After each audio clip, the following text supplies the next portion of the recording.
The Grand Judgment Chamber of the Galactic Council stretched impossibly wide, with 732 species represented in rising tiers of delegates. The air hummed with tension as translators whispered in thousands of ears. At the center stood only 3 humans: Ambassador Jack Reynolds, Science Attaché Dr. Nora Blackwell, and Military Liaison Commander Thomas Hayes, small figures dwarfed by the massive chamber designed to intimidate.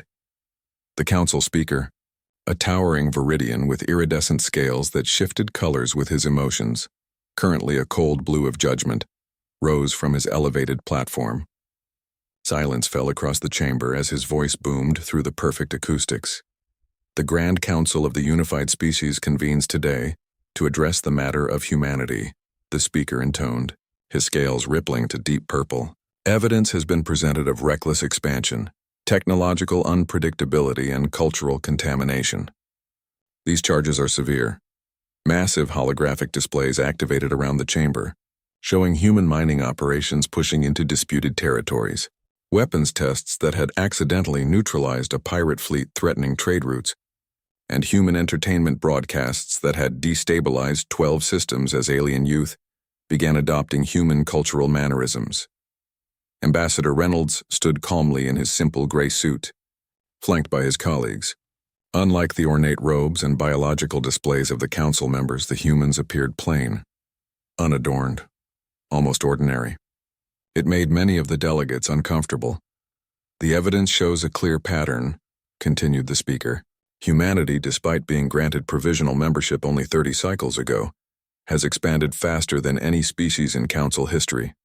They have developed technologies without proper oversight and shared cultural artifacts without appropriate containment protocols. Jack Reynolds watched the displays without reaction. The 3 humans had been standing for over 6 hours now, a deliberate tactic by the council to wear them down physically. The aliens didn't understand human endurance or perhaps human stubbornness. The speaker's voice grew louder. The Science Directorate reports that human technological advancement has exceeded projected models by 200%. The Cultural Exchange Commission documents unprecedented mimetic transfer of human concepts. The Defense Council notes that human military capabilities, while modest in scale, employ unconventional tactics that render our response matrices ineffective. The chamber buzzed with concerned murmurs. A slender gray-skinned Tellurian representative rose from the 3rd tier. "If I may address the assembly," she said, her voice melodic, "let us recognize what truly concerns us about these humans. It is not that they break our rules. It is that they find the spaces between our rules. They do not directly challenge us. They simply ignore the limitations we expect them to accept without question, Commander." Hayes shifted his stance slightly. Dr. Blackwell tapped her fingers against her thigh in a seemingly random pattern that Hayes recognized as a coded message. "They're setting us up." The speaker nodded gravely. "The council has deliberated extensively. Our judgment is as follows. For the stability and security of galactic civilization, humanity will be quarantined to their home system for 300 standard cycles. All extrasolar human colonies will be evacuated. All human ships outside Sol system will be impounded. All human technologies will be placed under council supervision. All human cultural transmissions will require prior approval." A ripple of satisfaction spread across many of the alien faces. The punishment was severe but not unprecedented. New species had been quarantined before when they proved troublesome. The speaker turned to the 3 humans. "Ambassador Reynolds, does humanity wish to make a final statement before implementation begins?" Jack Reynolds stepped forward. He was not tall, not particularly imposing. His hair had spots of gray, his face lined with the marks of a species that aged visibly throughout their short lives. When he spoke, however, his voice carried a quiet authority that made the vast chamber grow still. "I would like to address the council directly," he said. The speaker gestured permission, his scale shifting to a cautious yellow-green. Reynolds looked up, somehow meeting the gaze of hundreds of alien representatives simultaneously. "You misunderstand us," he said simply. "This isn't punishment, it's freedom." Confused murmurs swept through the chamber. Reynolds continued, "The Galactic Council believes it grants membership as a privilege. Humanity sees it as a contract, one that should benefit both parties. For 30 cycles, we have contributed technology, resources, and innovation to Council space. We have followed your laws while revealing their flaws. We have defended your shipping lanes while you dismissed our warnings about threats beyond your borders. The speaker's scales flushed red. Ambassador. Effective immediately, Reynolds continued calmly. Earth withdraws from the Galactic Compact. We will be leaving now. The chamber erupted. Some delegates rose to their feet. Others activated communication devices. The speaker's scales flashed chaotically between colors. You cannot simply withdraw, bellowed a massive Juraxian from the Security Council. The quarantine is not optional. Dr. Blackwell finally spoke, her voice cutting through the chaos. Please check your networks. Around the chamber, delegates suddenly received urgent messages on their devices. Faces transformed from anger to confusion to alarm. What is the meaning of this? Demanded the speaker. Commander Hayes answered, his military bearing evident. Human ships throughout Council space have just initiated synchronized departure protocols. Our colonies began evacuation 6 hours ago when this session started. Our technologies are being removed from your systems as we speak. This is impossible, sputtered the speaker. Our enforcers would have detected. Your enforcers, said Reynolds quietly, are currently receiving conflicting orders from 12 different Council subcommittees. A bureaucratic error, I'm sure. The 3 humans turned and began walking toward the exit. Stop them, shouted the Juraxian security counselor. 2 guards moved to block the doorway, but their communication devices buzzed simultaneously. They looked at their screens, then at each other in confusion before reluctantly stepping aside. What did you do? Asked the speaker, his voice losing its authoritative boom. Reynolds paused at the doorway and looked back. We showed you exactly who we are, and you still failed to see us clearly. You treated us as children to be managed rather than equals to be respected. So we're leaving, all of us, every human in Council space. You wanted us contained? Congratulations. We'll contain ourselves. As the humans departed, the chamber descended into chaos. The Tellurian representative who had spoken earlier made her way to a private communication alcove. Her hands trembled as she established a secure connection to her government. It's happening, she whispered urgently. The humans are executing Protocol Exodus. They knew the Council would try to contain them. They've been preparing for this. On the other end, a grave voice responded. How long do we have? Days, perhaps hours. Their evacuation was already underway before the verdict. And the Council? The Tellurian looked back at the pandemonium in the chamber. They still believe they hold the power. They don't understand what's coming. As the 3 human representatives boarded their shuttle, Dr. Blackwell checked her tablet. All proceeding as planned. 97% of our people will be out of Council space within 12 hours. Commander Hayes nodded. And the others? Volunteers staying behind. Observers. Seeds for what comes next. Ambassador Reynolds looked out the viewport at the gleaming Council headquarters growing small below them. They'll send ships to Earth, establish the quarantine they voted for. They'll find it empty, said Hayes. Not entirely, Reynolds replied. Just enough to keep them guessing. The real question is how long it takes them to realize what they've lost. As their shuttle accelerated toward the rendezvous point, where the rest of the human delegation waited, the first reports were already reaching Council security forces. Human outposts going dark. Human ships vanishing from tracking systems. Human technology shutting down across dozens of worlds. The humans had left quietly, but their silence would soon become the loudest sound in the galaxy. Director Lon Pack stood before the massive observation window of Galactic Security Headquarters, watching the emergency fleet depart. The sleek warships, 200 of them, formed a perfect arrowhead formation as they accelerated toward the jump point. Their destination, Sol System, home of Earth. They're too late, said a quiet voice behind him. Lon turned to face Intelligence Officer Kayla Dixon, half-human, with her mother from Earth and her father from Centauri Prime. Dixon had chosen to remain with the Council when given the choice, or so her records indicated. The evacuation cannot possibly be complete, Lon replied, his 4 eyes blinking in sequence, a sign of stress in his species. Humans have settlements on 47 worlds and stations in 12 systems. They cannot simply just leave. Dixon handed him a data tablet. The latest reports, Director. Every human outpost empty. Every human ship gone. Even their trading posts on Nexus Station have been cleared out. Lon's skin darkened as he reviewed the data. How? How did they coordinate this without us detecting it? Perhaps we weren't looking, Dixon suggested. Her calm demeanor unsettled Lon.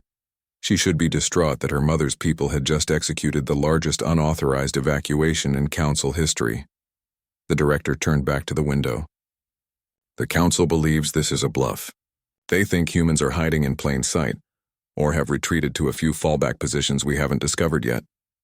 And what do you believe, Director? Lon's secondary arms emerged from their resting pouches. Another stress sign. I believe we have gravely miscalculated. 3 days later, the emergency fleet arrived at Earth.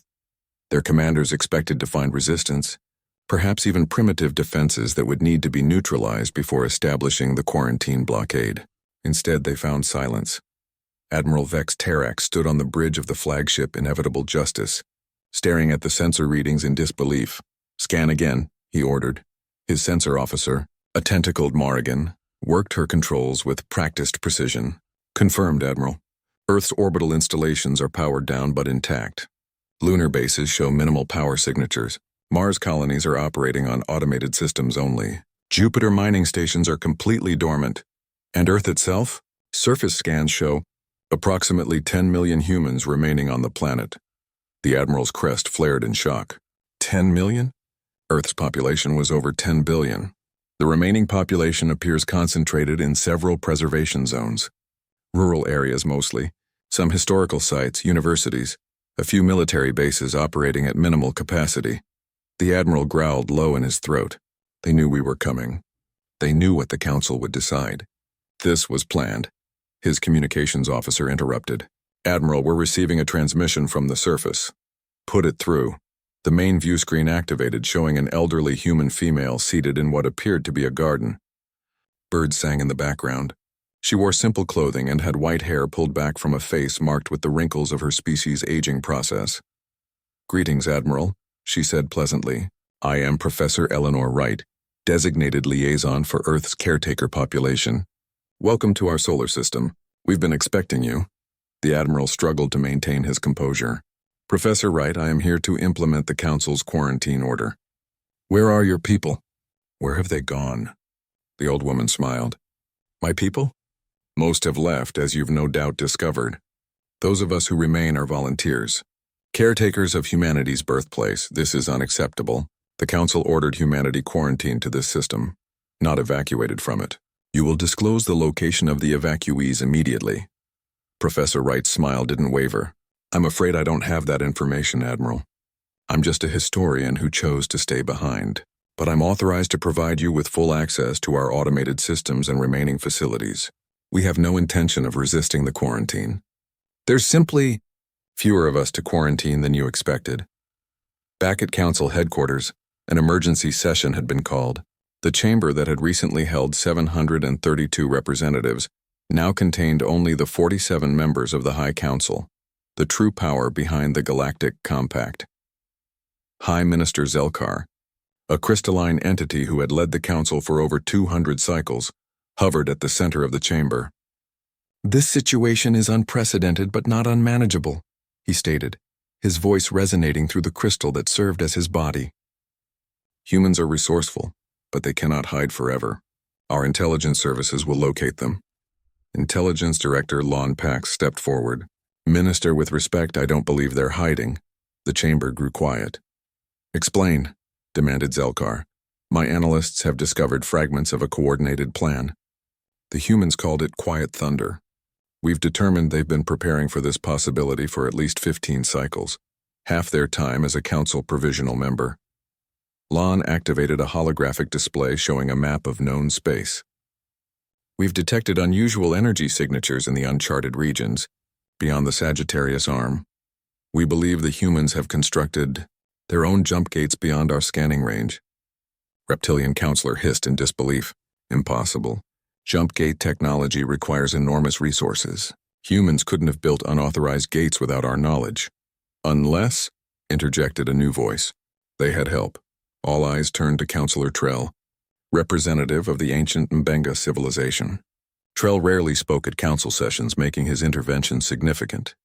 We have reports, Trell continued, of other species making contact with humans in recent years, minor species from the outer territories. species we considered too primitive or too distant to merit full council attention. High Minister Zelkar's crystalline form pulsed with blue light, a sign of displeasure. Are you suggesting these minor species aided humans in defying council authority?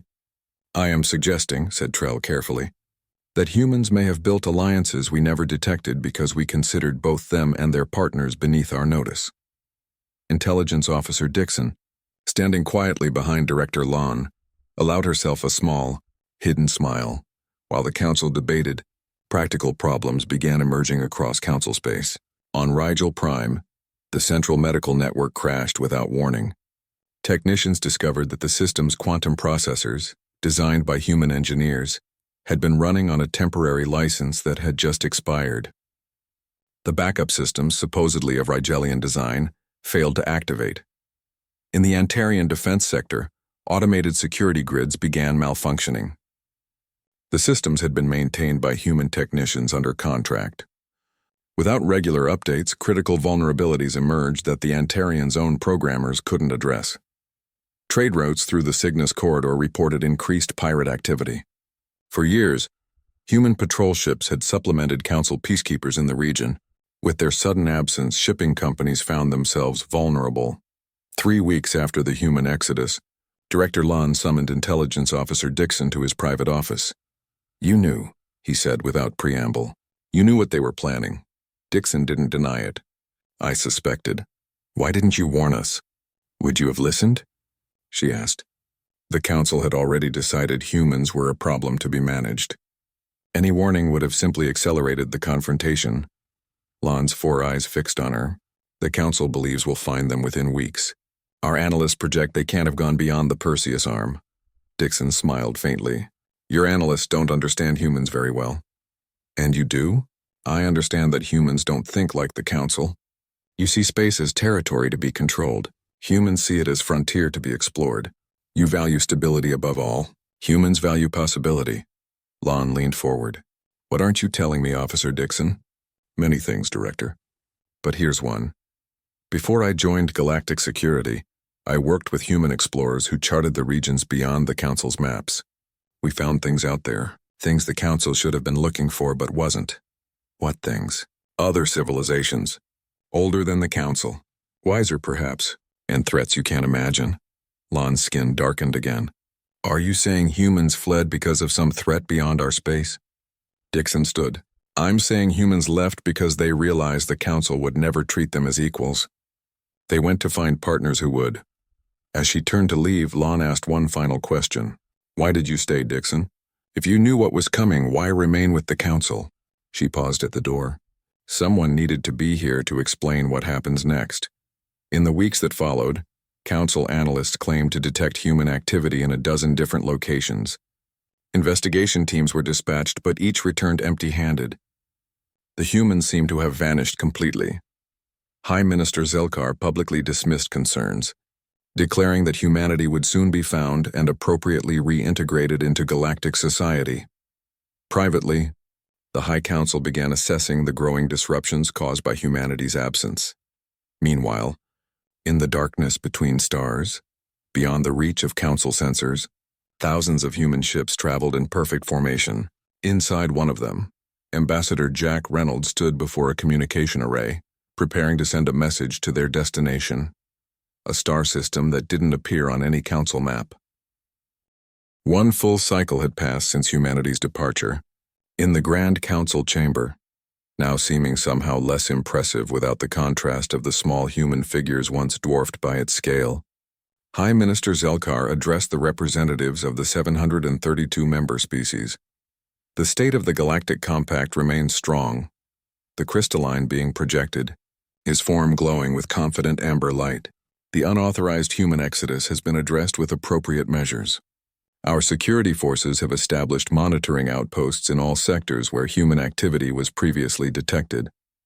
From her position in the observer gallery, Intelligence Officer Kayla Dixon watched the proceedings with a neutral expression that masked her inner thoughts. Beside her, Director Lon Pax shifted uncomfortably. The minister is lying, Lon whispered, his 4 eyes blinking in rapid succession. Yes, Dixon replied simply. On the main floor, A representative from Rigel Prime had taken the speaking position. The blue-skinned diplomat's voice trembled with barely contained anxiety. "Hi, Minister. While I appreciate the Security Council's assurances, my world faces a medical crisis. Our central health network, designed with human assistance, has experienced cascading failures. 15 regional hospitals have lost life support functionality. Thousands have died." The chamber hummed with concerned murmurs. "The transitional difficulties were anticipated," responded Zelkar smoothly. "Our technical teams are developing solutions. These systems can be replaced with proper council-approved technologies." Another representative rose, this one from the Antarian defense sector. "My government reports 47 security breaches in our orbital defense grid in the past month alone. Without the human technicians who maintain these systems, we cannot guarantee our people's safety." Before Zelkar could respond, a third representative stood, then a fourth. Soon a dozen voices competed for attention, each reporting failures, malfunctions, or disruptions in systems humans had once helped build or maintain. Zelkar's crystalline form pulsed with irritated red light. "Enough, these are temporary adjustment periods. The Council has existed for thousands of cycles before humans arrived. We will adapt." As the session continued, Dixon leaned closer to Director Lon. 3, 2, 1. The chamber's main doors slid open, and a slender human woman entered. Unlike the plain attire the human representatives had previously worn, she was dressed in council formal wear, a clear statement that she considered herself part of this institution. "Who is that?" hissed Lon. "Dr. Talia Brent," Dixon replied. "Economic analyst. One of the few humans who chose to remain in council space." Zelkar's glow dimmed momentarily, the equivalent of a surprised blink. "Dr. Brent, the council did not request human testimony today." Dr. Brent walked calmly to the center of the chamber. Though small compared to many of the alien delegates, she carried herself with unmistakable confidence. "I come not as a representative of Earth, but as a council economic advisor," she stated. "My credentials were approved 6 cycles ago and remain valid." Zelkar couldn't deny this without admitting the council was specifically excluding humans from proceedings. "Very well. State your business." Dr. Brent activated a holographic display. Complex economic models appeared, showing declining trajectories across multiple sectors. "Distinguished representatives, what you're experiencing is not a temporary adjustment. It is the beginning of a systemic cascade. When humanity joined the Council, we integrated our technologies, our methods, and our thinking into numerous critical systems. The Council encouraged this integration while simultaneously undervaluing its importance." She gestured, and the display shifted to show a map of council space with hundreds of blinking red indicators. Each red point represents a system currently experiencing failures linked to humanity's departure. "The pattern is clear and worsening." Zelkar's glow intensified. "Dr. Brent, this presentation borders on threatening." "It is simply factual, Minister," she interrupted, something rarely done in council protocol. "I'm not here to threaten or demand. I'm here to warn you of what comes next." The display changed again, showing economic projections that sent gasps through the chamber. Trade disruptions, technological stagnation, security vulnerabilities, all accelerating over the next few cycles. "Humanity did not sabotage these systems," Dr. Brent continued. "We simply built them to require regular maintenance." Maintenance that incorporated human understanding and techniques that apparently cannot be easily replicated. A Juraxian security counselor growled from his elevated position. "This sounds like deliberate economic warfare. The humans designed these vulnerabilities intentionally." Dr. Brent smiled thinly. "Not at all, Counselor. We designed these systems to work with us as partners. The Council chose to remove the partnership. The consequences were predictable and, in fact, were predicted by humans. In reports the Council dismissed. As the chamber erupted in angry denials and accusations, Dixon turned to Director Lon. "This is only the beginning. Far from Council space, on a trading outpost near the edge of the Perseus Arm, a Tellurian merchant named Vox closed a deal with an unfamiliar buyer. The buyer's species was unknown to him, short, furry creatures with large eyes and dexterous 6-fingered hands. "The price is acceptable," said the creature in perfect trade speech. "We will take all 20 containers." Vox blinked in surprise. "That's quite a large purchase." May I ask what your people call themselves? I don't believe we've traded before. We are the Kitha, said the creature. Until recently we existed beyond your maps. Now we have new friends who introduced us to the broader galaxy. New friends? The Kitha's large eyes gleamed. The ones you call humans. They found our world 2 cycles ago. They offered technology, medicine, and protection. Unlike your council, they did not demand we change our ways or abandon our beliefs to receive these benefits. Fox's inner eyelids flickered, a sign of surprise. You've seen the humans? You know where they went? Of course. They helped us build a defense grid against the Voidborn raids that your council always ignored. In exchange, we offered them sanctuary and resources. The Voidborn? I've never heard of such a species. The Kitha's expression darkened. Count yourself fortunate. They come from the darkness between galaxies. They have troubled our sector for generations, but the Council dismissed our reports as primitive superstitions. Before Vox could ask more questions, the Kitha completed the transaction and departed with their purchase. Vox immediately contacted his government with news of the encounter. Within days, rumors spread through frontier markets about alien civilizations beyond Council borders, making contact with the departed humans. Whispers told of a new confederation forming, one built on mutual respect rather than the Council's hierarchical structure.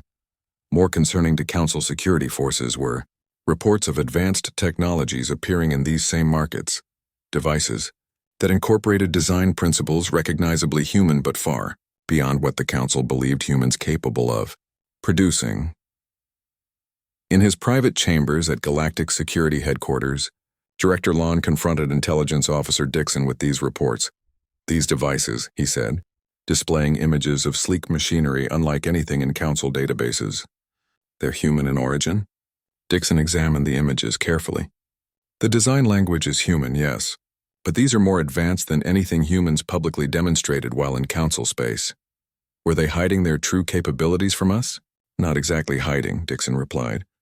The Council imposed strict oversight on human technological development, requiring all innovations to be submitted for review before implementation. This process typically took years, during which human innovation continued. You're saying they continued developing technologies while waiting for approval of previous ones? Humans don't like to sit still, Director. Lon's secondary arms emerged in agitation. These reports from the Perseus arm, a new confederation forming. Is this true? Dixon's expression remained carefully neutral. I have no official knowledge of such developments. Unofficially? Unofficially, Director. I would suggest the Council seriously consider what it means if humans have indeed formed alliances with species beyond Council influence. Species the Council either ignored or dismissed as irrelevant. Lon stared at her. You're still in contact with them, aren't you? With the humans who left. Dixon met his gaze steadily. My loyalty is to Galactic Security, Director. I remain at my post while others fled. That's not a denial, no, she agreed. It's not. 3 months later, Council border outposts began reporting unusual activity in previously unexplored regions. Powerful energy signatures appeared and disappeared from sensors. Unidentified ships briefly registered on scanners before vanishing again. The Council dispatched investigation teams, but each returned with the same result. Whatever was happening beyond Council space remained frustratingly just out of reach. Meanwhile, the problems within Council space continued to grow. The Rigelian medical crisis had spread to neighboring systems. Trade disruptions had caused food shortages on 4 worlds. Pirates exploited security weaknesses along previously safe shipping lanes. In a closed emergency session, High Minister Zelkar faced increasingly hostile questions from Council members. Minister, Dema. 3 cycles had passed since humanity's exodus. On the observation deck of Nexus Station, once the busiest trading hub in Council space, Admiral Garrett Wilson watched ships arrive and depart.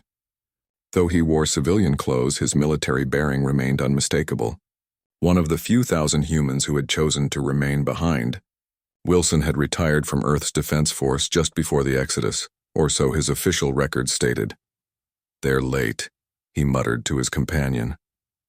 Beside him, Dr. Marcus Reed nodded. The Council patrols have increased in this sector. They're being cautious. As if summoned by their conversation, a sleek vessel appeared at the edge of the station's docking ring. Unlike the angular utilitarian design of council ships, this craft featured smooth curves and an iridescent hull that seemed to shift colors as it moved. Kitha design, noted Wilson with approval.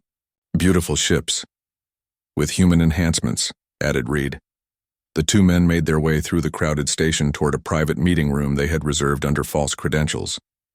The station's security systems registered them as a Proximan trader and his accountant, identities crafted with careful precision and maintained for 3 cycles. Inside the secure room, they were joined by 3 figures: a female Kitha whose fur shimmered with embedded ceremonial crystals, a towering reptilian Drax whose scales bore the marks of a warrior caste, and a willowy Tellurian whose gray skin contrasted with startlingly bright eyes. Ambassador Leary. Wilson greeted the Kitha with a slight bow. General Taxer, Minister Vela, thank you for taking the risk to meet with us. The Kitha female, Leary, chittered softly in what humans had learned was a laugh. The risk is minimal compared to what approaches, Admiral. Or do you prefer trader in this setting? Wilson smiled. Admiral will do. The pretense is only for council surveillance. The Drax general growled, his forked tongue flickering. Speaking of council surveillance, the latest security protocols have been implemented throughout this sector. Our vessel was scanned 3 times on approach. They grow more paranoid by the day, observed the Tellurian minister, and with good reason. The quantum communication network collapsed yesterday. Wilson and Reed exchanged alarmed glances. The entire network? Reed asked. Our intelligence suggested it would degrade gradually. Minister Vela shook her head. Not gradual, catastrophic. Every major hub simultaneously failed. 50 systems are now completely isolated from central communication. Council emergency protocols have been enacted, but they were designed for isolated failures, not systemic collapse. General Taxer leaned forward, his massive clawed hands splayed on the table. This creates an opportunity. The Council is distracted, their forces stretched thin responding to the communication crisis. Our Confederation could push forward with the integration plan ahead of schedule. That would be premature, countered Wilson. We need more time to consolidate our position. Ambassador Leary's large eyes fixed on the human admiral. Time may be a luxury we no longer have. Our deep space monitoring stations detected voidborne activity in 3 new sectors last week. They're expanding their territory. Reed activated a small device that projected a holographic map between them. The projection showed regions far beyond Council space, areas never mapped by Council explorers but now marked with detailed navigational data. The Confederation's current strength, Reed said, highlighting clusters of green indicators compared to known voidborne positions. Red markers appeared, disturbingly numerous. Our fleets are ready, said General Taxor. The human Drax battle groups have completed integration trials. The Kitha defense networks are operational. The Tellurian intelligence assets are in place. Wilson studied the map with a veteran's eye. We're not ready for a full-scale conflict. The Confederation was supposed to have 5 more cycles to prepare. Perhaps, suggested Minister Vela, it is time to inform the Council of the true threat. If they understood what approaches from beyond known space. They wouldn't believe us, Reed interrupted. They'd see it as a human trick to regain influence. The meeting continued for hours, each representative sharing intelligence from their respective territories. The picture that emerged was grim, the Voidborn, a species the Council had dismissed as frontier. Superstition were real and expanding their territory rapidly as the others departed using separate routes to avoid detection. Wilson and Reed remained behind to purge any evidence of the meeting. It's happening too fast, Reed said quietly. The plan was for Council systems to degrade slowly, forcing them to recognize their dependence on human innovation gradually. The complete network collapse will create panic. Wilson nodded grimly. And panic makes for bad decisions. The Council will look for someone to blame. Us. Of course, we're the convenient scapegoat, and when they can't find us to punish, they'll target those who remained behind. Reed's hand moved to a concealed pocket where a quantum communicator, technology the Council believed impossible, was hidden. I should contact Ambassador Reynolds. The Confederation needs to know the timeline has changed. Not yet, Wilson cautioned. We need more information about the Council's response first. An alarm suddenly blared throughout the station. Emergency lights bathed the corridor outside their room in pulsing red. The station's AI voice announced, "Attention all residents and visitors. Nexus Station is now under Council Emergency Protocol 7. All personnel must proceed to security checkpoints for identity verification. Repeat, all personnel must proceed to security checkpoints immediately." Wilson and Reed exchanged concerned looks. "Protocol 7? Reed whispered. "That's invasion-level security." "They know," Wilson realized. Somehow they know about the meeting. Moving with practiced efficiency, the two men activated emergency identities, deeper cover personas created for exactly this situation. By the time station security reached their section, Wilson and Reed had transformed into entirely different people. A Proximan merchant with a drinking problem and his exasperated assistant. They passed through the checkpoint without incident, their true identities buried under layers of carefully crafted deception. As they boarded separate transports to leave the station, Wilson managed a brief encoded transmission to a hidden relay. "Firebreak initiated. Confederation assets may be compromised. Advise immediate implementation of Protocol Sanctuary." 12 hours later, on a Council border outpost designated Sentinel-9, alarms tore through the midnight silence. Lieutenant Commander Jorah 10 was jolted from sleep by the station's battle alert. She rushed to the command center to find the night crew staring in horror at the main display. "Report," she demanded. "Unidentified vessels, Commander," replied her sensor officer, voice trembling.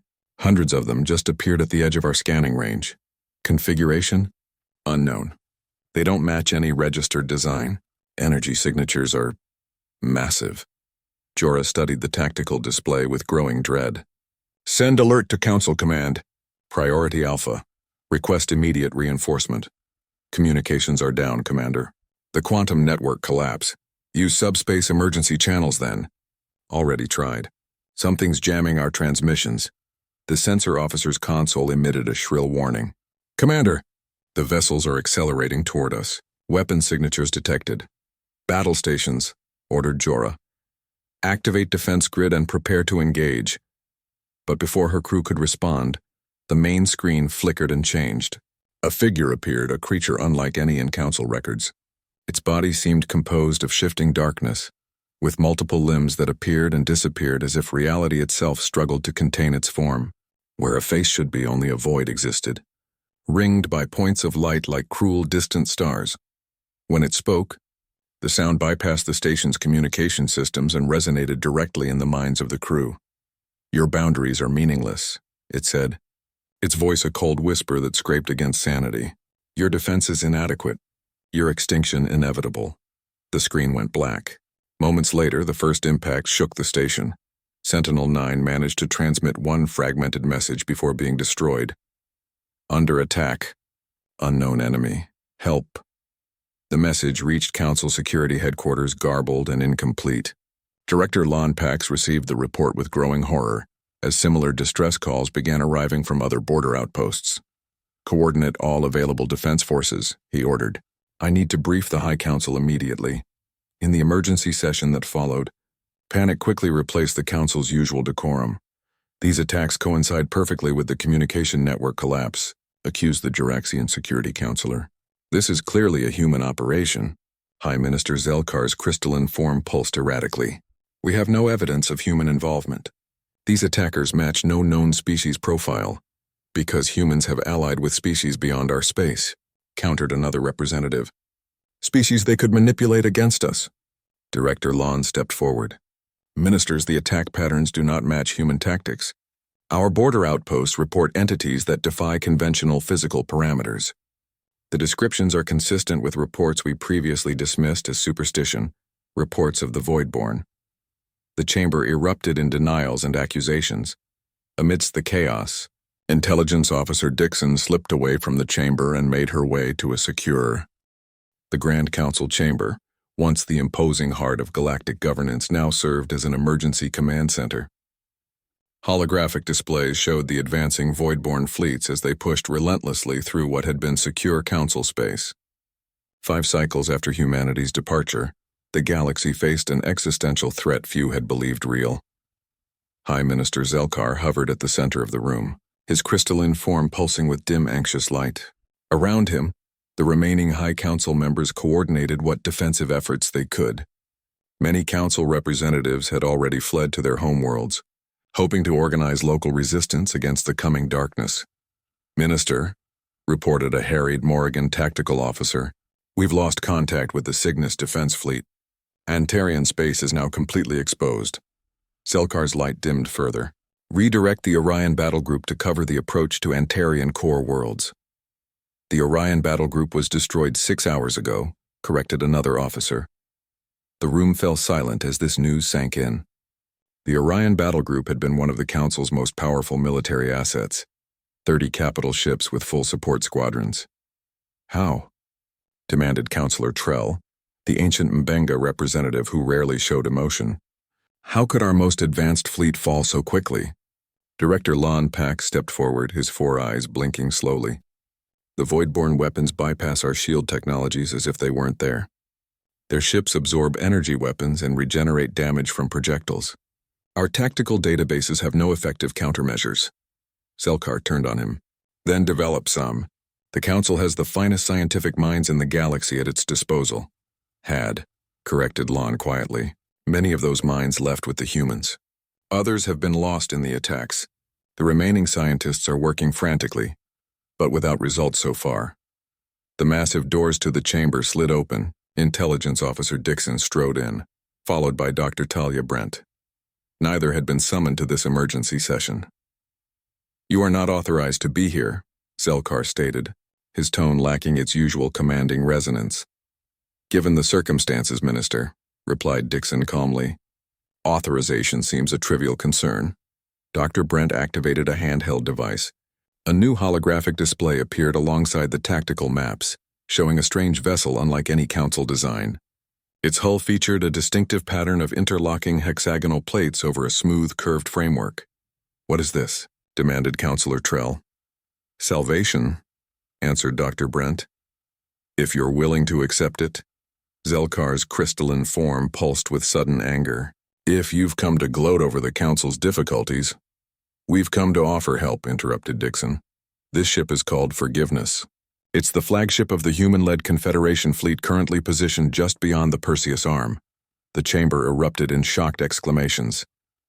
"A human fleet? Here?" The Joraxian security counselor rose to his full intimidating height. "This confirms what we suspected. The humans orchestrated this attack." "No," Dixon replied firmly. "The humans predicted this attack. 5 cycles ago, Human Intelligence Services provided the Council with detailed reports about the Voidborn, reports that were classified and buried by order of this High Council." Dr. Brent stepped forward. "The humans didn't leave because of your quarantine order. They left to prepare for what they knew was coming, a threat the Council refused to acknowledge." Director Lon cleared his throat. "I can confirm this. I've reviewed the suppressed reports. Humanity warned us and we ignored them." Selkar's light pulsed erratically. "These accusations are irrelevant right now," cut in a new voice. All eyes turned to the main display, which now showed the face of a human woman. Captain Maya Rivera's dark eyes surveyed the Council chamber with calm authority. "This is Captain Maya Rivera of the Confederation vessel, Forgiveness," she stated without preamble. "I speak with the full authority of the human-led Confederation of Free Worlds. I'm here to offer assistance against the Voidborn invasion." Councillor Trell stepped forward. "Captain Rivera, your offer is come unexpected. What form would this assistance take?" "The Confederation has developed effective countermeasures against Voidborn technology," she explained. "Our ships can penetrate their defenses. Our weapons can destroy them permanently. We've successfully defended 17 systems against their attacks over the past 2 cycles." The tactical officer's console chimed. "Minister, we're detecting a massive fleet emerging from jump points near the Cygnus sector border." "Voidborn reinforcements?" asked Zelkar, his voice hollow. "No, sir. The configuration is, it appears to be the human fleet." Captain Rivera nodded on screen. 286 vessels of the Confederation First Fleet have just arrived. They carry representatives of 24 species, 17 of which the Council has never officially acknowledged. Holograms appeared showing the approaching fleet. The ships varied in design, clearly representing diverse cultures and technologies, but all bore the same hexagonal plating pattern visible on Captain Rivera's vessel. The modified hull design, Rivera explained, seeing their focus, incorporates phase-shifted materials that resist void-borne energy weapons, a joint development between human engineers and Kitha metallurgists. Zelkar seemed to shrink, his crystalline form condensing. What do you want in exchange for this assistance, Captain? First, the immediate rescinding of all quarantine orders against humanity. Second, formal recognition of the Confederation as a sovereign political entity. Third, a seat on a reformed Galactic Council, one where all species have equal standing. The chamber grew quiet as the implication sank. You're asking us to surrender council authority, said the Juraxian counselor. I'm asking you to evolve, countered Rivera, to recognize that the hierarchical structure of the current council left the galaxy vulnerable. The Confederation operates on different principles: mutual respect, shared innovation, distributed authority. And if we refuse? Asked Zelkar. Captain Rivera's expression remained neutral. Then we will continue protecting Confederation space from the Voidborn, while you attempt to defend Council territory with your current resources. Based on our projections, the Council would collapse within 60 days. Before the Council could respond, the tactical display shifted, showing a new Voidborn fleet emerging near a heavily populated system. The Rigelian homeworld is under attack, announced the tactical officer. Billions of lives at risk. All eyes turned to Zelkar. The crystalline being hovered silently for several long moments, then spoke with clear resignation. Captain Rivera, the Council accepts your terms. Please, help us save our people. Rivera nodded once. Confederation forces are already moving to intercept the Rigelian attack. We'll transmit defensive specifications to all Council ships immediately. Council representatives should prepare to evacuate to our vessels if necessary. As the transmission ended, Dr. Brent approached the still-stunned Council members. There's something else you should know. Humanity never actually left Council space completely. Zelkar's light pulsed with confusion. What do you mean? Sleeper cells of human observers remained throughout Council territory, gathering information, quietly helping where possible, waiting for this moment when you would finally see us clearly. Dixon stepped forward. I am one such observer. Half human but fully committed to humanity's approach. There are thousands like me throughout Council space, humans and allies who chose to stay behind. Director Lon's four eyes widened in realization. The network collapse. The defense grid failures, they weren't just system degradation without human maintenance. Some were, confirmed Dr. Brent, but others were carefully managed to minimize casualties while demonstrating the Council's vulnerabilities. We needed you to understand your dependence on the very species you tried to quarantine. Counselor Trell, the ancient Mbenga, made a sound that in his species signified bitter amusement. You engineered our humbling. We engineered your survival, corrected Dixon. The Council would never have accepted help from equals. You needed to be reminded that you are not superior, merely different. In the days that followed, Confederation forces engaged the Voidborn across multiple fronts. Their ships, using technologies developed beyond Council space, proved devastatingly effective against the invaders. Systems that Council forces had been unable to defend were secured by combined human-alien battle groups.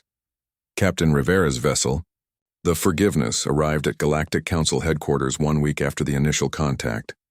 As she stepped into the Grand Council chamber, the assembled representatives, far fewer than the original 732, as many had returned to help defend their homeworlds, fell silent.